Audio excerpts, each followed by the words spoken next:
예, 우리 이사야서 말씀 보겠습니다. 이사야 35장 말씀.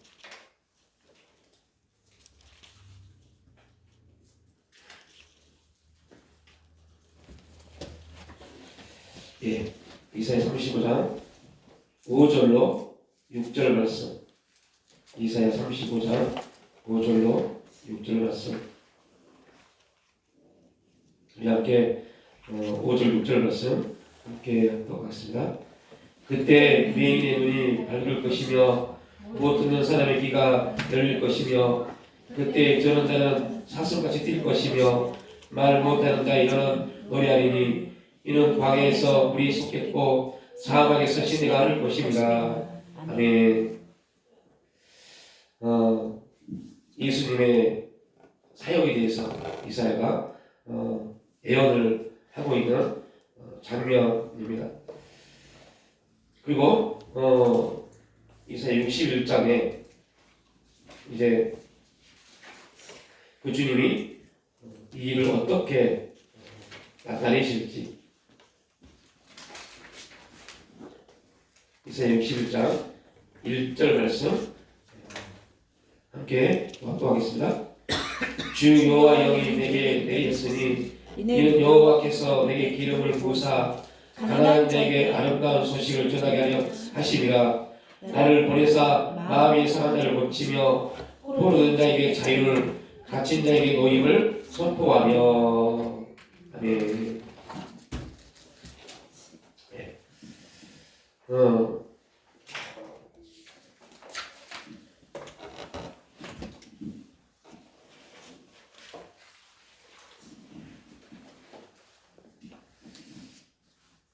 35장에 맹인 그리고 못 걷는 사람, 못 듣는 사람 이러한 사람들이 나옵니다.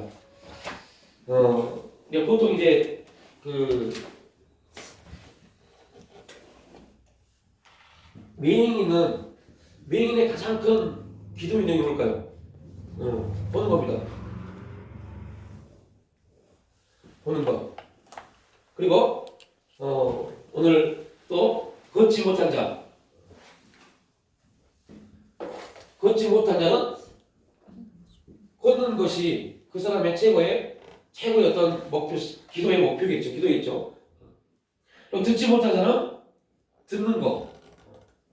그러니까 이러한 부분들에 대해서 이사야 35장에서는 이렇게 될 것이라고 말합니다.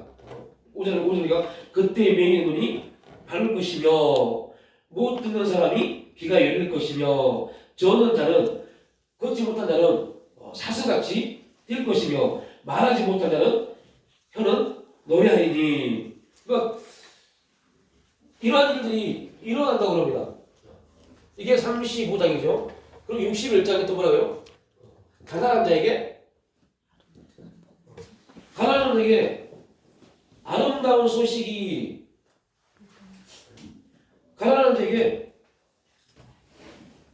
아름다운 소식을 전하게 하십니다 라고 말합니다. 아름다운 소식. 가난한 자에게 아름다운 소식이 뭘까요? 그러니까 맹인에게 복음은 뭐예요? 보는 겁니다. 그죠? 맹인에게 복음은 보게 하는 게 복음입니다. 기쁜 소식입니다. 걷지 못한 자는 걷게 하는 게 복음입니다. 그러면 가난한 자에게 복음은 뭘까요? 가난한 자에게 복음은 뭘까요? 부자가 되는 거. 그런데 성경은 그렇게 말하지 않다는 거죠. 가난한 자에게 복음은 아름다운 소식인데 그 아름다운 소식 복음이 무엇이냐? 뭐가 아름다운 소식이냐?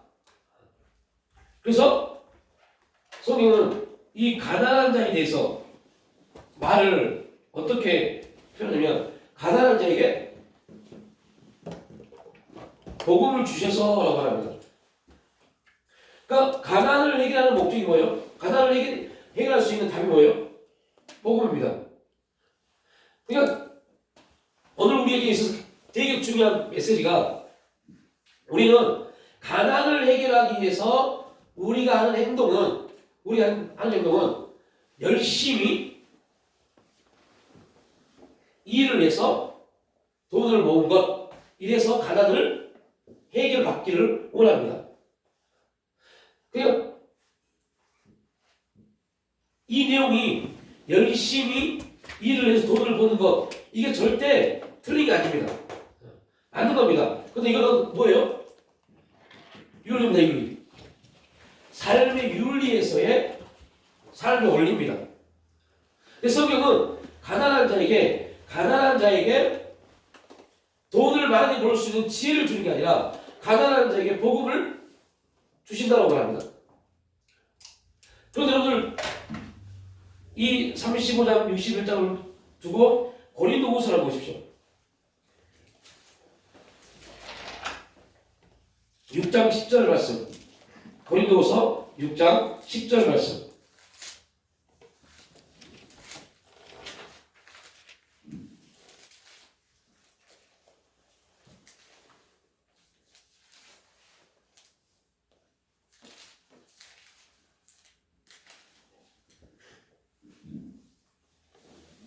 네, 6장 10절 말씀 우리 함께 읽습니다.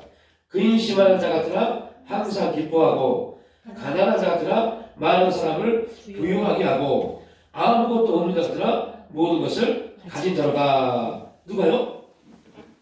이 지금 고린도후서 6장 10절은 복음을 가진 자의 특징을 말합니다. 복음을 가진 자들을 예수 그리스도 복음을 가진 자들은 근심하지 않더라 항상 기뻐합니다. 이유는 한 가지입니다. 이 근심의 문제가 해결됐기 때문에 절대 아닙니다. 근심한 자 같으나 사람들이 보기에는 근심할 수밖에 없는 환경이 분명히 있습니다. 그래서 사람들은 봅니다. 이 환경이 있기 때문에 이 사람 분명히 근심할 텐데 그 사람을 보니 근심하지 않고 뭐하고 있어요? 기뻐하고 있습니다. 또 가난한 자 같으나 분명 그의 삶은 가난합니다. 모든 사람이 봐도 가난한 삶입니다. 그래서 가난에 찌들려 살할 수밖에 없는 삶을 살 텐데 뭐라고요? 가난한 자 같으나 많은 사람을 부유하게 하고 아무것도 없는 자 같으나 모든 것을 가진 자다라고 표현합니다. 바울은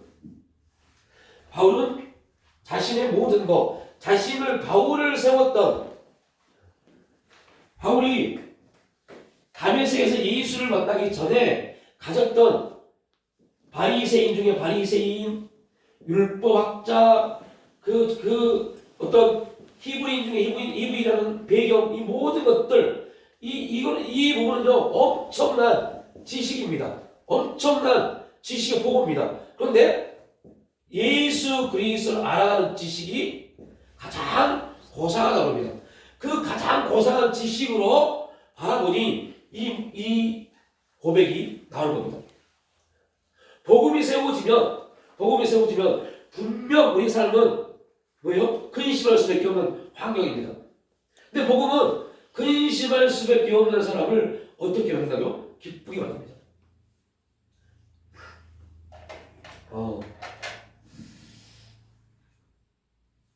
수요일날 이제 최양수 교사님 아들에 대한 얘기를 했잖아요. 그리고 집에 가서 문자를 보냈어요. 연락을 했어요. 죄송합니다. 안 될 것 같습니다.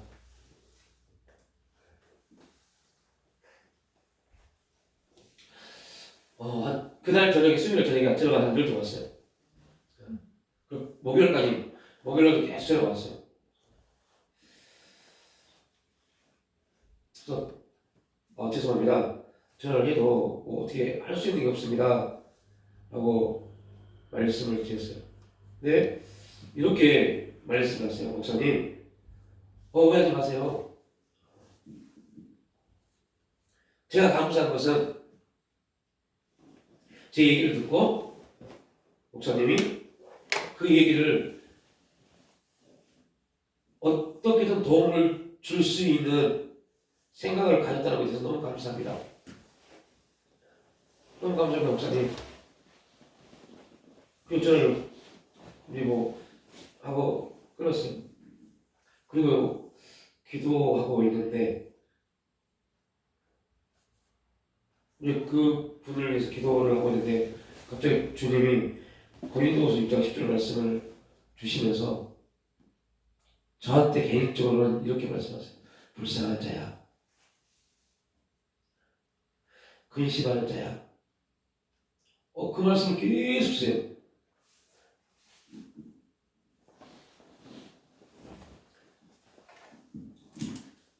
너는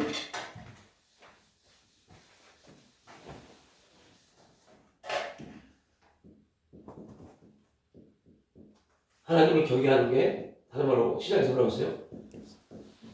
사랑입니다. 사랑은 모든 편견, 우리 이해, 이 모든 것들을 다 뛰어넘어서 하는 게 사랑입니다. 그러면서 너 정말 나 경외하니?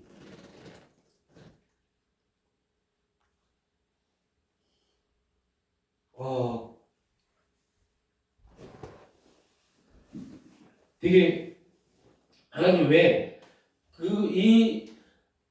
이 무지함이 그래서 그 무지함이 진짜 이게 진짜 안 깨지는 것 같아요. 너무 안 깨지는 것 같아요. 하나님이 내가 왜 많은 교회와 목사들이 있는데 너에게 콕 집어서 너에게 연락을 하겠을까? 그때부터 고민이 되는 겁니다. 그 형제가 그 전화번호를 알 수가 없어요. 알 수가 없어요. 그런데 어떤 경로를 통해서 저에게 연락을 왔어요. 그러면 전혀 알 수 없고 일면식도 없었는데 일면식이 있었죠. 장례식장에서. 근데 그래서 얘기를 한 적이 없으니까 얼굴만 봤죠. 그럼에도 불구하고 1년이 지난 후에 연락이 온 겁니다. 그런데 연락처를 알지 못하는 상태에서 어떻게 알아서 연락을 했어요. 그러면서 그 부분을 보여주면서 하나님이 누가 그에게 지혜를 줘서 너의 연락처를 알겠니?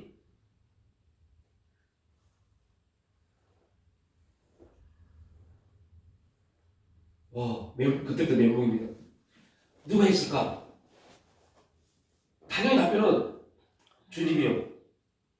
그래. 왜 했을까? 너희한테 도움을 그냥 주게 하려고? 아니야. 그게 아니야. 그러면서 하나의 밤이 쫙 펼쳐지는데 그게 이돈 장로님의 그 얘기입니다. 나는 너희 교회에 내가 빚쟁이가 되고 싶었어. 알고 있어요. 너희 교회에 내가 빚쟁이가 되고 싶었는데 너희는 그거를 그냥 와버렸어. 완전히 멘붕이었어요. 이 무지야. 주여. 선생님이 이제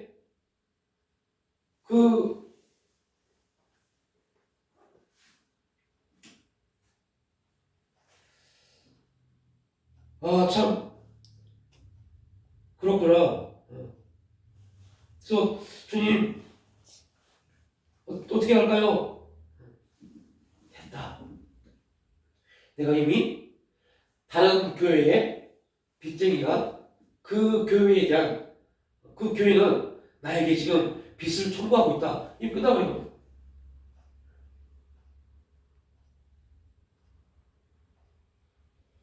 그래서 참 이 무지함은 진짜 무지함은 그래서 가난한가 봐요.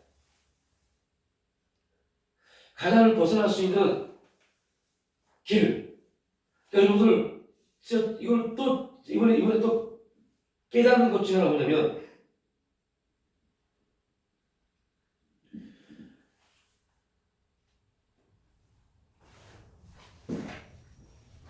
저는 이 깨달음이 이번에 이 사건을 통해서 깨달음이 정말 수천 억짜리 깨달음이라고 해요. 여러분 11일조를 하나님께 드립니다. 그러나 하나님 말합니다. 우리가 되게 여기서 제가 우리 말라기서를 나누면서 깊게 하지 못하고 짧게 나눴지만 우리가 11일조를 드립니다. 그러면서 분명 하나님 말합니다. 내가 너희 곡간이 마르지 않도록 채워주겠다고 말합니다. 그런데 이상한 것은 11일조를 함에도 불구하고 곡간이 계속 채워지지가 않아요. 저희 가장 큰 질문이었어요. 왜 그럴까? 그런데요, 이 사건을 통해서 깨달았어요. 여러분, 11일조는 뭐예요? 11조는요, 신앙의 고백입니다. 신앙의 고백이란 말이 무슨 말입니까? 하나님을 살아계신 하나님으로 믿는 겁니다. 살아계신 하나님으로 믿는 겁니다. 여기서부터 이제 우리에게는 엄청난 신앙의 원리가 나타나기 시작하는데요. 잘 들어야 돼요. 신앙의 고백입니다. 신앙의 고백입니다. 신앙의 고백. 하나님의 살아계심을 믿는 사람에게 하나님이 뭐를 나타내요? 비밀이요, 비밀. 비밀을 나타내십니다. 이 비밀이 뭘까요? 이걸 깨닫지 못하면 여러분 11일조 하는 사람들에게 하나님이 비밀을 나타내서 부요하게 하시는데 절대 부요함을 이루지 못합니다. 이걸 못 깨닫는. 저도 이번에 이 사건을 통해서 깨닫았어요. 아, 이거였구나. 하나님이 11일조는 10의 1조 돈을 드리는 게 이게 문제가 아닙니다. 10의 1조는 신앙 고백입니다. 10의 1조를 드렸단 말은 무슨 말이에요? 너는 나를 인정하는구나. 너의 주인이 나이구나를 깨닫는 겁니다. 그러면 여러분 우리 주인이 누구예요? 하나님이라니까요. 그 하나님이 우리에게 가장 좋은 것을 주시려고 비밀을 말했습니다. 비밀. 이 비밀을 깨닫지 못했어요. 알지 못했어요. 그게 뭐라고요? 이번 사건을 보면 그 형제. 내가 나를 고백한 너에게 비밀 하나를 보낼게. 비밀. 여러분 우리 삶 가운데요. 이러한 일들이 얼마나 많이 있네요. 이게 문제가 아니라 이걸 통해서 고린도후서 6장 10절 말씀이 이루어집니다. 이거 안 하는 사람들에게는요. 이것도 오지 않습니다. 11조를 했다는 말은 무슨 말이야? 하나님의 살아계심과 하나님의 나의 주인 되심을 인정하는 겁니다. 그 인정하는 그들에게 하나님의 비밀을 말씀합니다.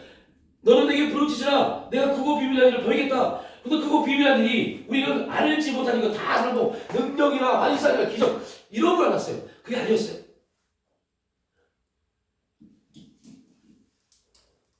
비밀, 나를 통해서 행할 수 있는 것들. 그래서 예수님이 비유로 쭉 말씀하십니다. 이게 참 이단들이 너무 많이 비유를 말하니까 교회에서 비유 말하면 이상한 거 보세요. 비유로 말씀하십니다. 그리고 말합니다. 야, 너희들은 다 이 비유를 깨달을 거야. 그런데 나를 알지 못한 저들은 깨닫지 못한다. 그게 비밀입니다. 그런데 이 무지한 목사는 이 비밀을 주었어요. 어떻게 그 형제가 너를 알았겠니? 네 전화번호를 알겠니? 그 형제가 너희가 연락할 때까지 얼마나 많은 고민과 갈등이 있었겠냐?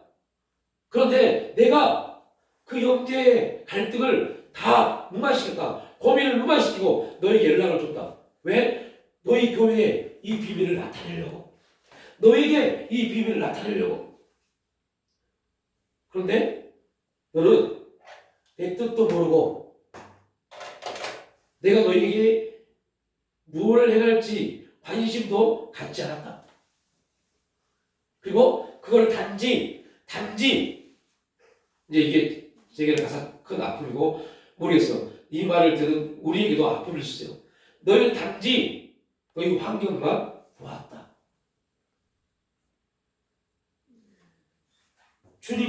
예수님이 우리에게 비밀을 보내주셨어요.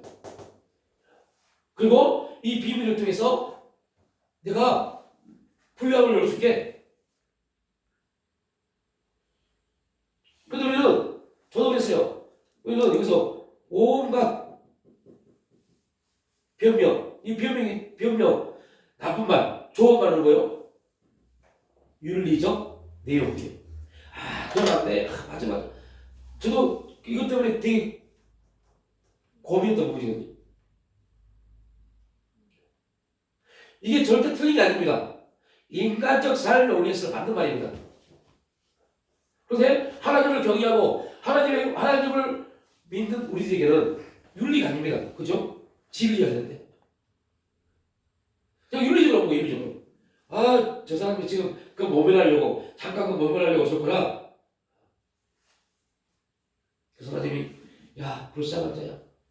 너는 아직도 내가 너에게 준 복음은 그 복음은 근심한 자들아 기뻐한 자인데 너는 아직도 근심하고 있구나. 신일전을 계속 하는 동안이 내가 비밀을 줘도 다 네가 끊어버리는데. 그래서 이번 이 사건 때문에 되게 큰 충격을 받았어요. 주님 왜 이렇게 무지할까요? 왜 이렇게 무지할까요? 그러면서 오늘 우리에게 나눌 말씀 이렇게 말씀합니다. 다음 주 주보에 올라갈 겁니다. 이렇게 말합니다. 두 주인을 섬기는 자들아. 그런데 두 주인을 절대 섬길 수 없어. 한 주인밖에 섬기지 못해. 그렇다면 우리는 누구를 섬겼어요? 재물을. 목사님 무슨 말씀이세요? 아니에요. 재물을 섬기는 게 아니에요. 그냥 하나님은 우리를 평가합니다. 재물을 섬겼다. 그래서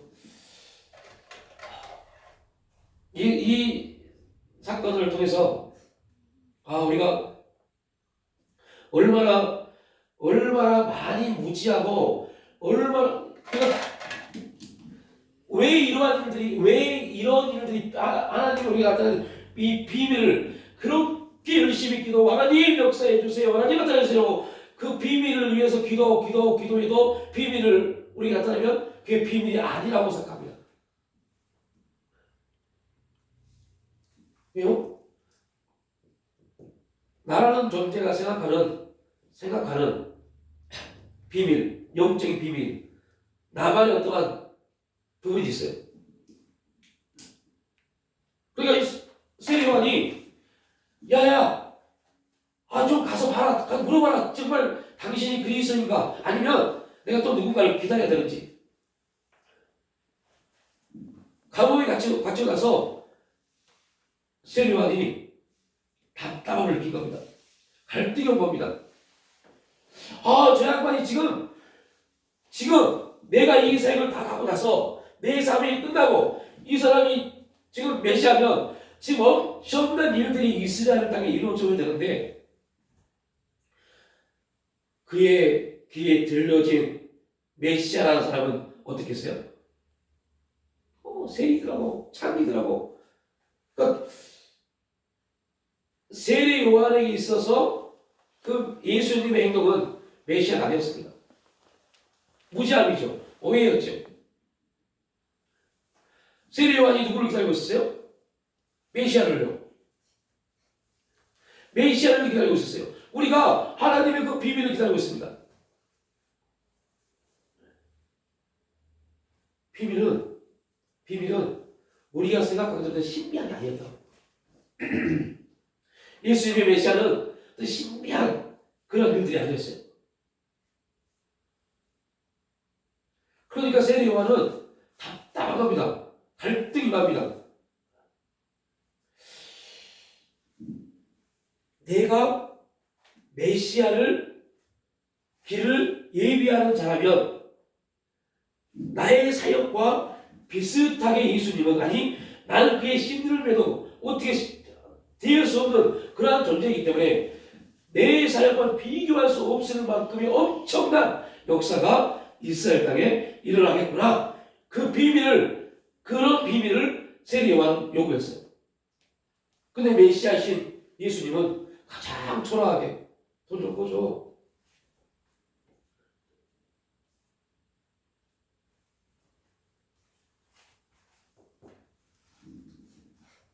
그렇게 이스라엘 땅에 오셨어요. 아무 힘도 없이, 아무것도 할 수 없이.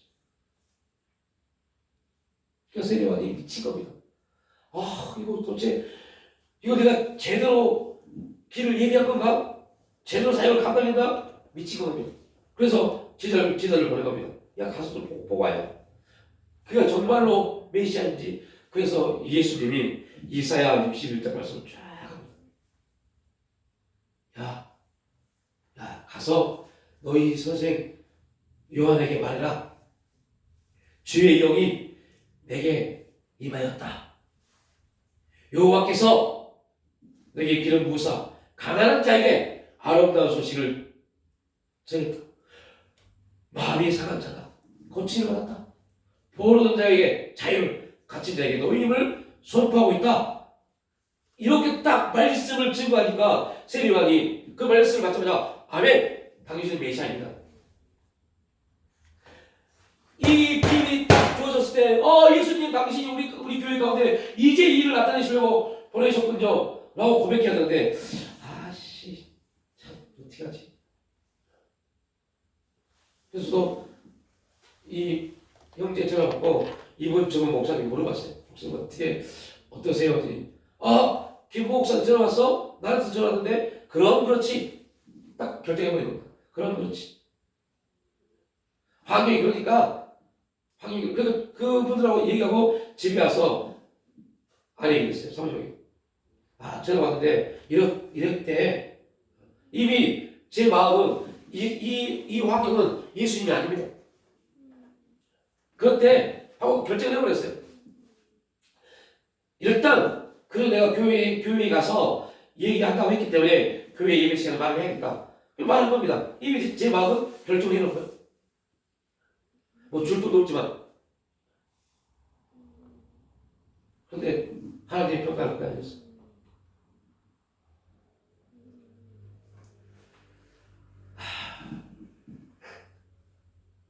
가난을 벗어나지 못하는구나. 우리가 얼마나 이것만 하고 기도했잖아요. 하나님 말라기 전에 11조 하면 고가의 창고가 마르지 않고 넘치다고 말씀하셨잖아요. 그런데 지금 맨날 수십 년을 11조 하고 한 번도 빠지지 않고 11조 하고 있는데 고가의 자기는커녕 뭡니까 하나님? 우리는 대부분 그러한 갈등과 그러한 내용의 신앙을 가지고 있었던 거죠. 이 비밀을 하나님 우리에게 나타나는지 모르고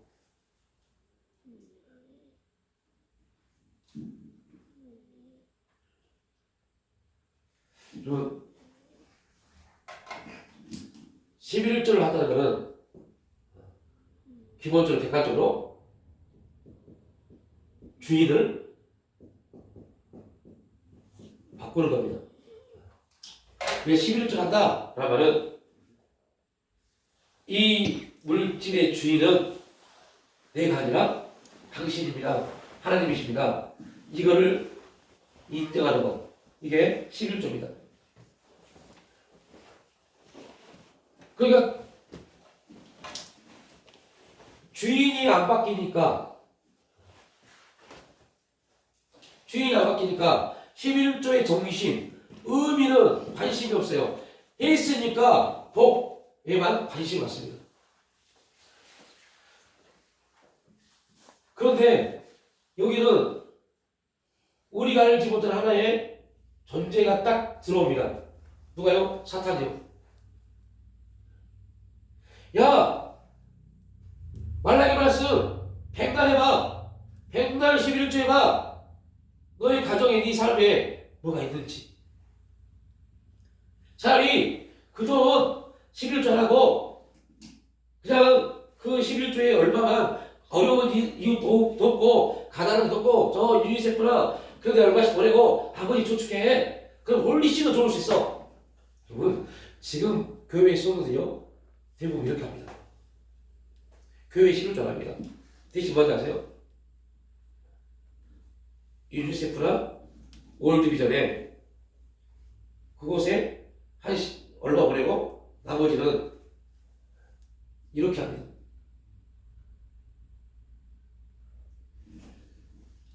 왜 그러냐면 의미를 몰랐어요. 의미를. 이 말이 이 11조가 말하는 의미를 몰랐어요.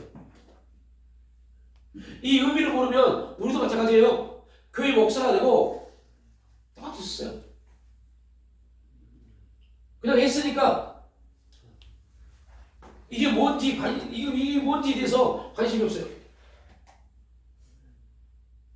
근데 이거는 신앙고백, 믿음입니다. 믿음. 너의 믿음에 올립니다. 그러면 그렇게 믿음에 믿음대로 11조를 한 사람들에게 하나님 뭐 하시나? 복을 주시기 위해서 비밀을 우리 가운데 삶에 붙이기 시작합니다. 그래, 주인이 바뀌었지. 그 돈, 그래, 네가 한달 열심히 일해서 번 돈이지만 네가 11조라는 순간부터 주인이 바뀌었지. 그래, 진짜 이제 이건 객관적인 거잖아요. 비밀 아니를 나타냅니다. 진짜 주인이 바뀌었는지 볼게. 이 비밀스러운 환경을 삶에게 딱 펼칩니다. 그때 우리는 이제 신앙 여기서 우리 삶에 움직여야 돼요. 자, 여러분 11조는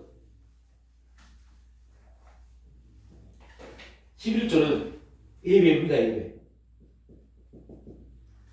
11조는 예배입니다. 예배는 하나님을 경외하는 것이고 하나님을 경외한다는 말을 신학에 가서 뭐라고 했어요? 사랑입니다. 그러면 본론적으로 하나님이 물어보십니다. 너 주인 바뀌었니? 네. 그러면 진짜 네가 나를 사랑하네? 네. 그러면 네가 진짜 나를 사랑하면 내가 그 사랑을 표현할 수 있는 환경을 보낼게. 그 사랑을 표현할 수 있는 환경을 보낼게. 그 환경이 뭔지 모르니까 네. 우리가 합니다. 그 환경을 딱 보냅니다. 여러분 그런 글 많이 봤죠? 제가 예전에 저희 그 카페 놀러 온 것 같은데 어떤 거지 옷을 입고 한 분이 교회를 찾아와요. 교회 문을 두드립니다. 교회 목사가 문을 열고 아니 지금 신성한 교회 가시라고 쫓아냅니다. 그날 또 옵니다. 또 오니까 교회 장로가 아니 어제 목사님이 가라고 했는데 또 오네. 아이고 오지 마시라고. 에이 부족된다고 문을 닫아버립니다. 그날 또 옵니다. 교회 집사님이 아니 우리 교회 목사님과 장로님 오지 말라고 그러셨잖아요. 오지 마세요. 또 문을 닫아버립니다. 그날 또 옵니다. 그 교회에 작은 어린아이가 할아버지 하면서 호주머니에서 1달러를 줍니다. 1달러. 그 거지가 그 아이 1달러를 갖고 이렇게 기도해 주고 합니다. 너로 인해서 이 교회가 축복이 말 것이다. 그리고 돌아서 가는데요. 빛이 배기만 합니다. 그분이 예수님이었어요. 교회 목사, 장로, 집사 몰랐어요. 누가 알았어요? 어린아이, 순진한 어린아이.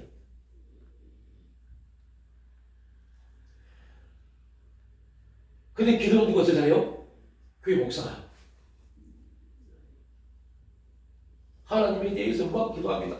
설명합니다. 그런데 정작 하나님이 딱 오시니까 아이씨 가 오지 마. 주인이 안 바뀐 겁니다. 하나님을 사랑하지 않는 겁니다. 하나님이 너 정말 사랑하니? 네. 그럼 내가 사랑하는 자를 보낼게. 사랑은 우리 아버지 사랑은 어떠한 차별도 있지 않습니다. 그런데 실제 차별합니다. 이유는 다 가집니다. 이 비밀을, 이거를 하나님의 섭리하는 역사라고 보지를 못하더라는 거죠. 그래서 이 사건을 통해서 얼마나 하나님이 책망한 게 아니었어요. 책망한 게 아니라 너무 하나님이 안타까워서 저를 보고 아이고 근심한 자야, 아이고 불쌍한 자야. 우리는 지금 이 환경을 딱 줘서 우리가 이런 공부를 하고 있으니까 우리가 뭐가 돼요? 지금 할렐루야 하나님 이 비밀을 주셔서 할렐루야 할렐루야 하고 있었는데 근심을 나타내고 있어요. 기쁨이 없었어요. 고린도서 1장 10절 말씀이 없었어요.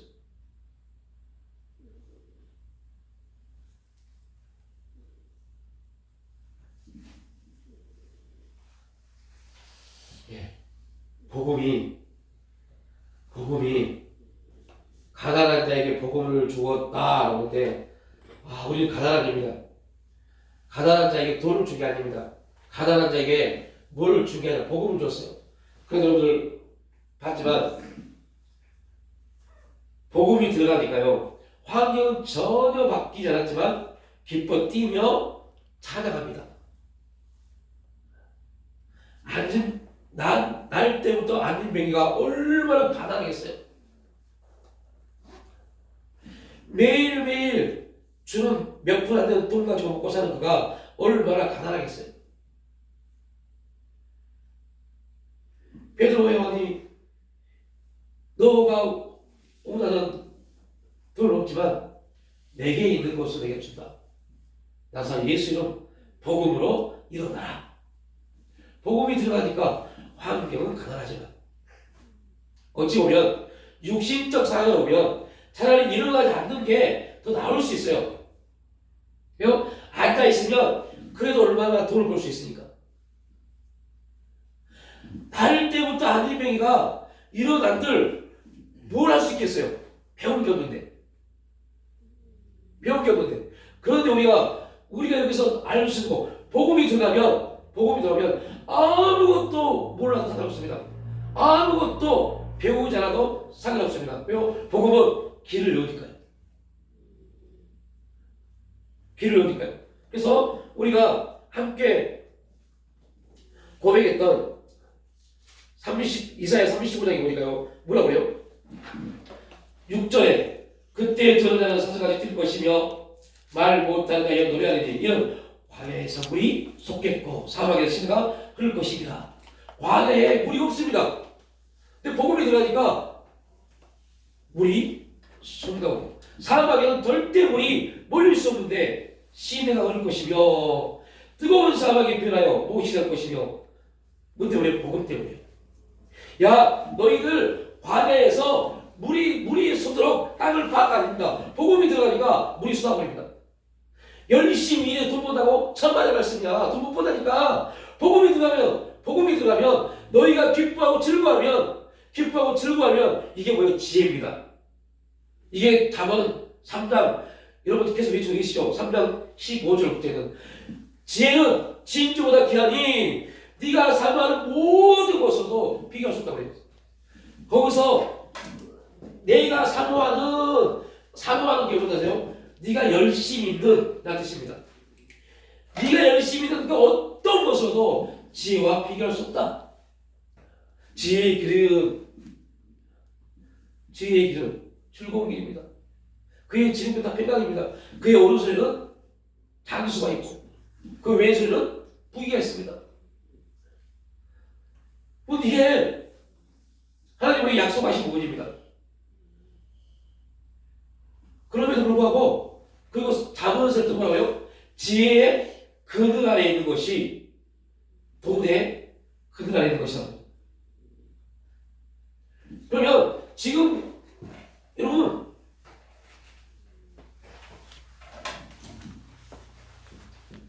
가난 조금 전에 맹인은 버는 게 복음입니다. 아름다운 소식은 기쁜 소식입니다.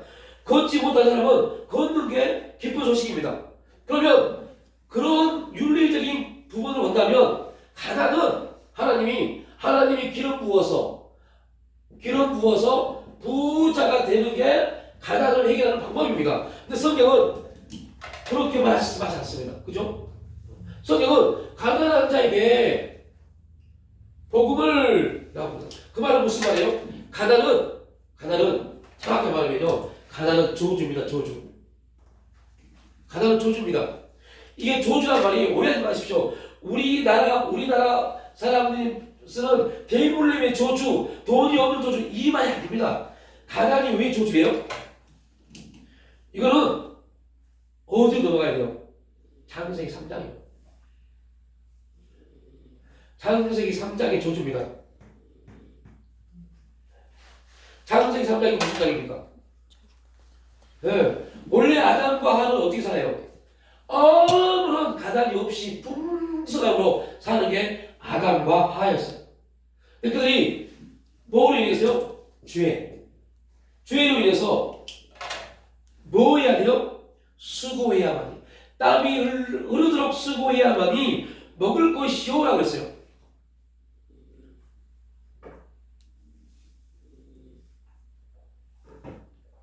그런데요,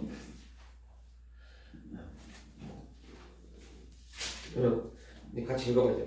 창세기 3장을 펴보겠습니다.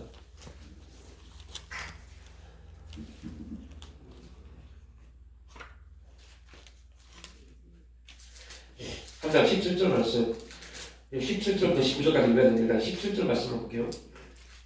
뭐라고 말씀하시냐면 17절 하겠습니다. 아담에게 이르시되 내가 내 아내의 말을 듣고 내가 내게 먹지 말라 나무 열매를 먹었은즉 땅은 너로 말미암아 저주를 받고 너는 내 평생에 수고하여 그 수산을 먹으리라. 여러분, 우리 성경은 이렇게 얘기했습니다. 너는 평생에 수고하여야 그 수산을 먹으리라. 이 말은 우리가 평생 수고하면 뭔가를 얻을 수 있구나, 이런 뉘앙스로 기록됐어요. 굉장히 잘못된 기록입니다. 그런 뉘앙스 아닙니다. 그런데 18절을 보십시오. 뭐라고요? 땅이 내게 뭐를 넣어요? 가시덤불과 엉겅퀴를 낼 것이라. 동산을 짓다 보면 이 가시덤불과 엉겅퀴는요, 농부에게 가장 고통스러웁니다. 왜요? 모든 씨앗을 기후를 막아버리니까요.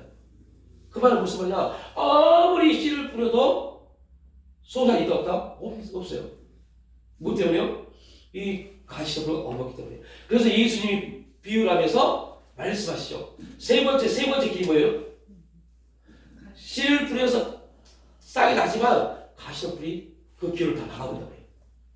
가장 고통스러운 겁니다. 차라리 씨가 죽어버리면 아이고 하는데, 싹이 나서 자라고 있는 상태에서 기운이 밖에 죽어버리면요, 농부는 엄청 실망합니다. 왜요? 싹이 난 걸 보고 엄청 기대하거든요. 그 말은 무슨 말이야? 너 평생 수고해봐라, 땀 흘려서 고생해봐라, 너에게 나는 게 있는지. 이게 창세기 3장의 저주입니다. 가난의 저주입니다. 이 가난의 저주를 어떻게 풀어요? 가난의 저주의 원인이 뭐라고요? 죄입니다. 이 죄를 풀 수 있는 방법이 뭐예요? 그래서 복음입니다. 그래서 가난한 자에게는 복음이 들어가는 겁니다. 복음이 들어가면 네 열심이 아니라, 네 열심으로 네가 사는 것이 아니라 누가 살아요? 그래서 주인이 바뀌는 겁니다. 네 열심으로 네가 사는 게 아니야. 너는 이 세상에서 그냥 기본적인 것만 하면 돼. 그리고 복음으로 채워지면 복음으로 세워지면 그 모든 것들 내가 한다니까. 그런데 우리가 그렇게 못 살아요. 못 받아들여요.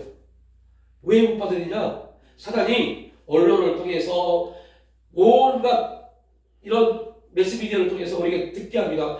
노후를 어떻게 할 것인가, 자녀들을 어떻게 할 것인가, 뭐 돈을 어떻게 이 말들이 우리를 완전히 막 혼란스럽게 만들어버립니다. 그 혼란스러움이 가장 먼저 피해를 받는 게 말씀입니다. 막 혼란스러우면 말씀이 뭐고 다 필요 없어요. 에이씨, 필요 없어요. 여러분, 죄입니다, 죄. 그래서 가난은 야, 내가 돈 많이 줄게, 네가 열심히 하면 돈 많이 줄게, 이게 아니었어요. 가난한 자에게 그 복음이 뭐에서 우리를 예방시켜요? 죄와 사망에서요. 죄와 사망에서 예방되니 죄와 사명에서 해방되니 환경은 전혀 바뀌지 않았지만 기뻐 뛰며 찬양합니다. 기뻐 뛰며 찬양합니다. 그래서 사도 바울은 이 모든 사실을 알았기 때문에 고린도후서에서 이렇게 말합니다. 근심한 자 같으라. 분명 당신은 근심할 수밖에 없는데, 당신은 진짜 근심할 수밖에 없는 환경인데, 오, 기뻐하네? 기쁨이 있네? 왜 그렇지? 복음이 있구나. 이게 바울의 고백이에요. 가난해서 자기도 뭘 먹고 살 게 없는, 뭐 할 수 없는 그런 환경인데, 야, 가난한 자 같으나 다른 사람에게 흘러보내네?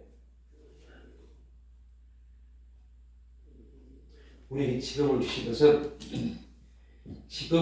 것은, 그래서 직업은 뭐라고요? 소명입니다. 소명. 직업은 소명입니다. 그 소명이란 말이 무슨 말이냐? 하나님이 우리를 사용하시고자 우리에게 직업을 주신 겁니다. 야, 네 노후 대책을 위해서 하지 말라는 소리가 절대 아닙니다. 근데 이걸 말씀하는 겁니다. 야, 네 한나를 위해서, 한나이 걱정돼서, 두려워서, 근심이 있어서, 염려가 있어서 쫓아간다. 이거는 죄입니다. 죄의 결과입니다. 죄 때문에 죄에 대한 염려, 두려움이 우리를 그렇게 만듭니다. 그런데 이건 한나를 위해서 저축을 하고 이거 할 때 염려와 두려움이 아니라, 염려 때문이 아니라, 두려움 때문이 아니라, 예를 들면 내가 내 자녀들에게 피해를 주지 아니하고, 또한 이 저축을 통해서 내가 주와의 복음을 위해서 이 부분이 필요하다면, 이런 부분에서의 모험이라면 하나님이 더 이상의 축복을 역사를 하십니다. 여러분 해보십시오. 자, 장난 건데요. 이 부분에서 돈 모은다고요? 구멍 뚫는 전대입니다. 구멍 뚫는 전대입니다. 분명 모으려고 하는데 남는 게 없어요. 다 빠져버립니다. 그 더 무서운 게 뭔지 아세요? 사탄은요, 이 원리를 통해서 우리를요, 하나님 관계를 점점 멀어지게 만들어버립니다. 하나님 관계가 점점 멀어집니다. 그래서 무서운 겁니다. 나도 모르는 사이에 점점 하나님 관계가 멀어집니다. 그래서 히브리서에서 말합니다. 영혼의 닷을 혹히 내리지 않냐면 파도에 한 번 부딪히다가 어느 날 그게 영혼의 닷이 믿음의 말씀을 딱 받겠지 않으면 쭉 빠져버립니다. 그리고 파도에 쓸려서 쑥 밀려가 버립니다. 나도 모르는 사이에 이렇게 사단이 우리를 공격합니다. 야, 먹고 살아야 되는데 네 자녀들 어떻게 할래? 어떻게 할래? 사단이 저기서 계속 공격하는 그겁니다.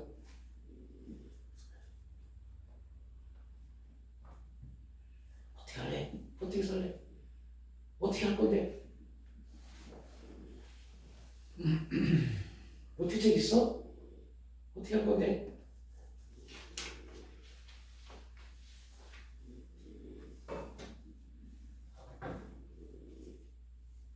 그래서 계속 선포합니다. 이 가난한 자에게 하나님 복음으로. 그래서 기도 그렇게 하고 계시죠? 하나님 말씀을 찾아오셔서 하나님 이 가난함에서 벗어나게 하옵소서. 주님이 찾아오셔야 됩니다. 우리가 밟아줘도 되지 않습니다. 기적의 하나님, 능력의 하나님, 축복의 하나님 마당에서는 우리가 일을 쓴다고 해서 그 원인을 찾을 수 없어요. 아무리 애써봐야 원인 모릅니다. 왜 이런 환경이 있는지, 왜 이런 문제가 있는지 모릅니다. 그래서 진짜 믿음 있는 사람들은 우리가 예를 써야 될 환경을 가지고 주 앞에 딱 가서 딱 내려서 주님이 이곳에 오셔야 됩니다. 주님이 찾아오셔서 이 환경 가운데, 이 문제 가운데, 이 아픔 가운데, 이 어려움 가운데 주님의 뜻대로, 주님의 방법대로 풀어가세요.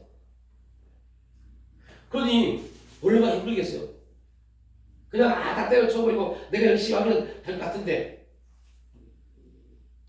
그래서 오늘 내려놓으라는 게 그냥 말이 쉽지 엄청난 자기 부정이 있지 않으면 아무것도 못 내려놓습니다.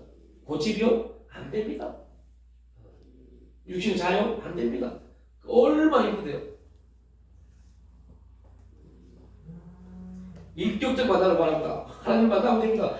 여러분 하나님을 만나는 게 얼마나, 그래서 하나님이 우리가 그러잖아요. 하나님이 만나러 오셨는데 야 너희들 그렇게 11조와 너희들 내가 말씀을 이루려고 너희들 나를 믿기 때문에 내가 너희들에게 이 환경을 부어줄게 나타낼게. 하나님이 오셨는데도 하나님이 아니었어요. 하나님으로 봅니다. 그냥 우리도 누군가와 똑같이 윤리적인 환경에 갇혀서 윤리적인 모습 안에서 윤리적인 삶 속에서 그러면 버릇 나쁘죠. 하나님 말합니다. 네 버릇은 어떻고? 아니 이거 저한테 제가 이번에 어제 들었던 소리를 정말 하는 겁니다. 네 버릇은 어떻고? 그래서 하나님 아직 기회가 있죠. 기회가 있죠.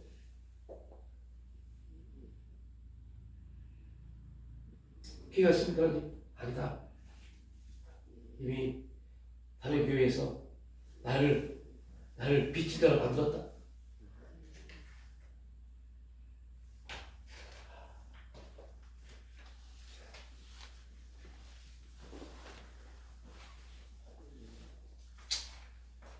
예, 그래서 이번에 한 사건을 통해서 되게 많이 다시 한번 무지함에 대해서 깨닫고 참 진짜 많이 벗겨져야 되겠구나.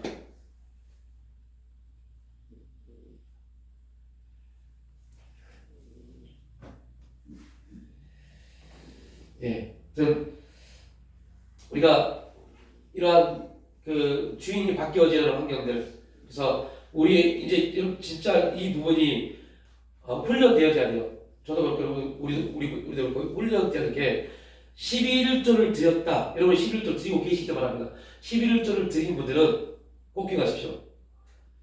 11조 외에 나머지 10의 구는 내 것이다. 절대 아닙니다. 그 내용이 아니었어요. 이 말은 무슨 말이에요? 11조를 드렸단 말은 무슨 말이냐? 이 10의 구조도 주님의 뜻대로 주인이 바뀌었기를 주님의 뜻대로 사용하기를 원합니다. 이 고백입니다. 그리고 그 11조의 하나님을 축복하신 게 아니라 10의 구조를 통해서 하나님이 문을 열어가시더라고요. 그 비밀을 이제야 깨달았어요. 그래서 참 우리가 무지하다는 것은 왜 무지하냐면 여러분 이 성경이 성령의 감동으로 기록된 정확 무한 말씀입니다. 그런데 우리 한글 성경이 무한한 게 절대 아닙니다. 한글 성경의 단어적 내용, 문맥적 내용으로 절대 성경 해석하지 마십시오. 큰일 납니다. 지금 이거 말하고 끝낼게요. 정명석이라는 이단이 지금 난립니다. 지금. 근데 그 정명석이요 성경을 2000도 겠대요. 2000도 가면서 성경을 어떻게 풀었냐? 얼마나 참 기가 막히더라고요. 성경을 한글 문맥상 단어적 해석을 했어요. 한글 성경으로 해석을 했어요. 한글 성경 단어 그대로 해석을 했어요.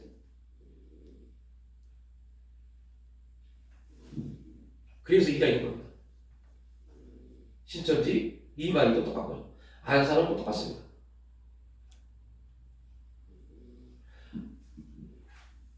하나님이 성령을 통해서 감동하신 의미적 사건이 아니라 그냥 문맥을 풀었어요. 그래서 하나님 공격이 딱 좋죠.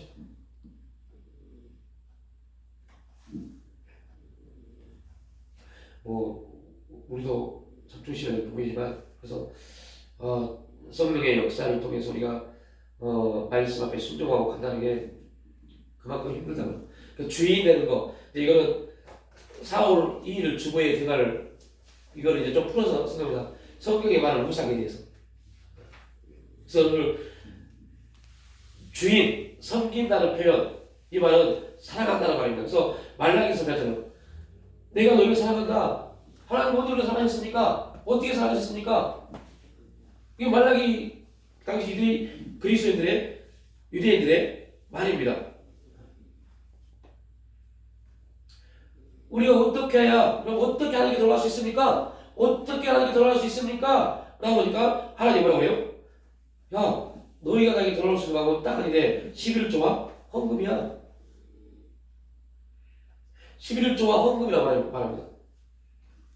그러니까 이거를 문맥적 이해, 단어적 이해로 설명하니까 그 멍청한 목사들이 11조를 말라기에서 끝났다고 말합니다. 그 내용이 아닌데. 11조는 하나 이 문제 아닌데. 11조를 드린다 말은 무슨 말이에요? 내가 내 삶의 주인을 하나님으로 인정합니다. 하나님께 돌아갑니다. 이 고백이 11조입니다. 그 11조를 한다는 말은 무슨 말이냐? 내 삶의 온전한 주인은 당신입니다. 이거를 고백하는 건데, 야 11조는 목사 배부른데 이런 목사가 이런 말도 안 되는 소리를 하고 있어요.